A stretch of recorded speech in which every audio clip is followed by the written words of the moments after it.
ஷோவானை விட்டு விலகி இருக்கணும்னு முடிவு செஞ்ச ஹீரான் இதை ஏன் நாம முன்னாடியே செய்யல, நமக்கு இப்படி ஒரு நோய் இருக்குன்ட்டு நமக்கு ஏற்கனவே தெரியுமே, இனி ஷோவானை விட்டு தூரமா இருக்கிறது தான் நல்லதுன்ட்டு வீட்டுக்கு வந்து அவங்க அம்மா கிட்ட சாரி சொல்லி நான் பக்கத்து ஊர்ல இருக்கிற காலேஜ்ல பிஜி படிக்க சேர்ந்துடுறமான்றாங்க. கட் பண்ணா எங்க ஹாவோட அங்கிள் எதர்ச்சியா ஷோவானை பாக்குறதுக்காக அவனோட வீட்டுக்கிட்ட போறாரு. அங்க போய் பார்த்தா ஷோவான் வீட்டுக்குள்ள இல்லாம மாடியில அவனோட கார்டன் செட்டப்ல வேலை பார்த்துட்டு இருக்கான். மேல வந்து பாக்குற இவரு, பா நீ வீட்டுக்கு மேலேயே கார்டன் செட்டப் பண்ணி வச்சிருக்கியா, நான் நினைச்சு பார்த்ததை விட நீ பயங்கர ப்ரொஃபஷனலா இருக்கிறப்பா, இங்க நிறைய ரேரான பிளான்ட் ஸ்பீஷிஸ்லாம் இருக்கு பரவாயில்லையே அப்படின்னு சொல்லிட்டு அந்த இடத்த சுத்தி பார்த்துட்டு இருக்கும்போது ஒரு பிளான்ட்டை பார்த்து, பா இது நான் கடைசியா ஒரு காம்படிஷன்ல பார்த்தேன்ப்பா, சேடா அந்த காம்படிஷன்ல வந்த பொண்ணு அவங்க தான் அந்த காம்படிஷன்ல ஜெயிச்சாங்கன்ற விஷயம் கூட தெரியறதுக்கு முன்னாடியே ஒரு ஆக்சிடென்ட்ல இறந்துட்டாங்க பண்றாரு. அதை கேட்டோன்னு ஷோவான் லைட்டா கண்கலங்க ஆரம்பிக்கிறான். அதை பாக்குற அவரு, ஏப்பா உனக்கு அந்த பொண்ணை ஏற்கனவே தெரியுமான்னு கேட்டா, நானும் அவங்களும் தான் சார் கல்யாணம் பண்ணிக்கலாம்னு வந்தோம், ஆனா ஒரே நைட்ல கண்ணை மூடி கண்ணை திறக்கிறதுக்குள்ள என்னென்னமோ நடந்துடுச்சு சார், அதுக்கப்புறம் தான் நான் இங்க வந்து தனியா இப்படி ஒரு வாழ்க்கையை வாழ்ந்துட்டு இருக்கேன்.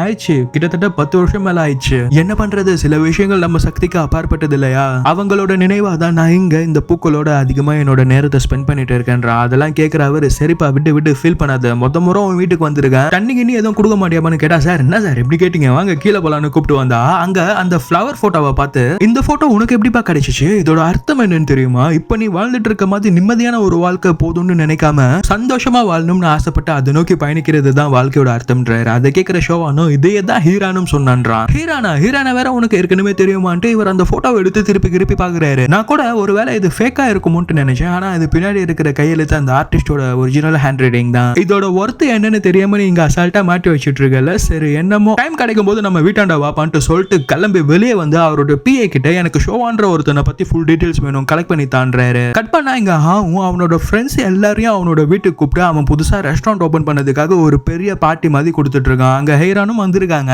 ஆனா அவங்க பார்ட்டில எல்லாம் கலந்துக்காம அங்க கார்டன்ல பூத்து இருக்கிற பூக்கள் கிட்ட போய் பேசிட்டு இருக்காங்க. ஏன்னா அந்த பூக்கள் எல்லாம் ஷோவான் அங்க அந்த கார்டன்ல ஒர்க் பண்ணி பூக்க வச்ச பூக்கள். ஷோவான், நான் உன்னை மட்டும் கஷ்டப்படுத்திட்டு வரல, நானும் இங்க கஷ்டப்பட்டுட்டு தான் இருக்கேன், நான் தான் என்னென்னமோ சொல்லிட்டு உனக்கு நல்லது பண்றதா நினைச்சு உன்னை விட்டு விலக ட்ரை பண்ணிட்டு இருக்கேன், நீயாச்சும் என்ன பிடிச்சி தடுத்து நிறுத்தி இருக்கலாம் இல்லையா, எதுவுமே பேசாம என்ன அப்படியே போக விட்டுட்ட, இப்ப பாத்தியா நீன்னு நினைச்சு நான் இந்த பூ கிட்ட பேசிட்டு இருக்கேன் அப்படின்னு அங்க இருக்கிற பூக்கள் கிட்ட எல்லாம் ஃபீல் பண்ணி பேசிட்டு இருக்காங்க. அந்த நேரம் பார்த்து 2 பொண்ணுங்க அங்க வந்து, ஹீரான் நீ ஆவோட கசின் பொண்ணு தானே, நீ ஹாஸ்பிட்டலைஸ்டா இருப்ப, உன்னோட அப்பாக்கு இருந்த மாதிரி உனக்கும் நோய் இருக்கு, ஹாஸ்பிட்டலை விட்டு வெளியவே வர மாட்டேன்னு சொன்னாங்க, நீ என்னன்னா வெளியே இருக்கியே, எப்படி என்னால நம்பவே முடியலையே, இந்த ஹாவும் பையனும் எப்ப பார்த்தாலும் உன்னை பாத்துக்கணும் தான் சொல்லிட்டே இருப்பான், நாங்க யாராச்சும் அவனை கரெக்ட் பண்ணலான்னு பார்த்தா எப்ப பார்த்தாலும் உன்னை பத்தியே தான் பேசிட்டு இருக்கான் ஹீரான், நிஜமாலே காதல்ல பேசுறானா இல்ல சிம்பத்தில பேசுறானே ஒன்னும் தெரியலன்றாங்க. அதையெல்லாம் கேட்கிற ஹீரான் அவங்கிட்டே போய் கேளுங்கடின்ட்டு அமுச்சு விட்டுறாங்க. அப்ப அந்த பொண்ணுங்க திரும்பி போகும்போது, என்னதான் இருந்தாலும் இவ சீக்கிரமா செத்துருவாள், அதையாச்சும் அவங்கிட்ட சொல்லி புரிய வைக்கலாம்ல, அதை தெரிஞ்ச இந்த ஹாவும் பையன் இவளை நினைச்சே உருகிட்டு இருக்கான், அவளோட அப்பானாலேயே அந்த வலியை தாங்க முடியாம செல்ஃபார்ம் பண்ணி செத்துட்டாரு, இவளுக்கு என்னவா அப்படின்னு ஹீரான் காதுல விழுற மாதிரியே காசிப்ஸ் பேசிட்டு போறாங்க. அதையெல்லாம் கேட்கிற ஹீரான் இந்த பூக்கள் கிட்ட,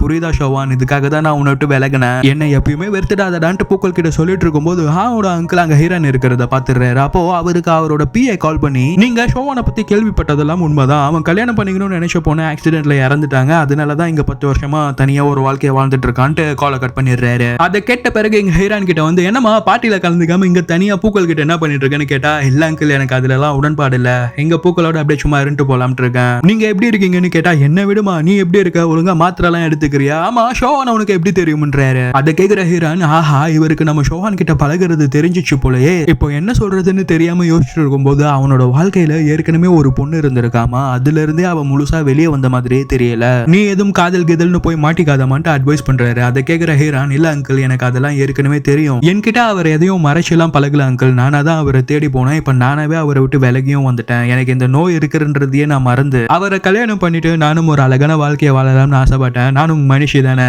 ஆனா என்னாலதான் அது முடியாது, அதனால நானே அவரை விட்டு விலகி வந்துட்டேன் அங்கிள், எனக்கு இப்படி ஒரு நோய் இருக்கிறதுன்றத நீங்க ஷோவான் கிட்ட தயவு செய்து சொல்லிடாதீங்க எனக்காக ப்ளீஸ்ன்றாங்க. சரிம்மா நான் சொல்ல மாட்டேன், நீ இப்படிலாம் கஷ்டப்பட்டு இருக்காது, இதெல்லாம் சரியாயிடும் சீக்கிரமா, சரியா ஒழுங்கா சாப்பிடு, ஒழுங்கா மெடிசன் எல்லாம் சரியாயிடும்ன்றாரு. அந்த நேரம் பார்த்தா ஆகும், அங்கிள் நீங்களும் ஹீரானும் இங்க என்ன பண்ணிட்டு இருக்கீங்க, பார்ட்டி அங்க நடந்துட்டு இருக்கு, ஒழுங்கா பார்ட்டிக்கு வாங்கன்ட்டு கூப்பிடுறான். அவரோ நீ ஹீரானை கூப்பிட்டு போடா எனக்கு வேலை இருக்குதுன்னு சொல்லி கிளம்பிடுறாரு. அப்ப ஹீரான் அந்த 2 பொண்ணுங்க ஹாவை பத்தி இவங்க கிட்ட சொன்னதை யோசிச்சு பாக்குறாங்க. ஹீரானோ இவங்க கிட்ட ஷோவானை பத்தி சொல்லலாம்னு ட்ரை பண்றாங்க, ஆனா இவன் எங்க அதை கேட்டு ஹர்ட் ஆயிடுவானோன்ட்டு சொல்லாமலே கிளம்பிடுறாங்க. அப்போ ஹாவும் குரூப் போட்டோ எடுக்க போறோம் ஹீரான், நீ இல்லாம நான் எப்படி எடுப்பேன்ட்டு அவங்கள வலுக்கட்டாயமா கூப்பிட்டு வந்தா ஹீரான் அந்த போட்டோல தெரியாத மாதிரி மறைஞ்சிக்கிறாங்க. அப்ப ஹீரான் அவங்க வீட்டுல ஷோவான் கொடுத்த கொடையை வச்சு ஃபீல் பண்ணிட்டு இருக்காங்க. அப்ப அவங்க அம்மா, ஹீரான் இன்னும் என்ன கிளம்பாம உட்காந்துட்டு இருக்க, நாள்ல இருந்து உனக்கு அந்த காலேஜ்ல கிளாஸ் கிளம்புன்னு சொல்லி மேடை வச்சு திங்ஸ் எல்லாம் ரெடி பண்ணி கிளம்பிட்டு இருக்காங்க. ஹீரானோ அந்த கொடையை அவங்க கூடவே எடுத்துட்டு போலான்னு பார்த்தா அங்கேயும் அவன் ஞாபகம் வந்துடும்ட்டு அவங்க பெட்லயே வச்சுட்டு கிளம்புறாங்க. அப்புறம் அவங்க ஜன்னலை திறந்து ஒரு முறை அவங்க கார்டனை பார்க்கலாம்னு நினைக்கிறாங்க. ஏன்னா அவங்க கார்டன்லயும் ஷோவான் ஒர்க் பண்ணா இல்லையா, அப்போ அவங்க கார்டனை பார்த்தா ஹீரானுக்கு சரியான ஷாக்கு. ஹீரானுக்கு பிடிச்ச பூவை அவங்க வீட்டு கார்டன் ஃபுல்லா மலர்ற மாதிரி பண்ணி வச்சிருக்கான். இப்பதான் ஹீரானுக்கு புரியவே வருது ஷோவானுக்கு அவங்கள பத்தி எல்லாமே தெரிஞ்சிருக்குன்ட்டு. எல்லாமே இந்த சென்ஸ் இந்த டிசீஸை தவிர மத்த எல்லாமே ஹீரான் அவங்கள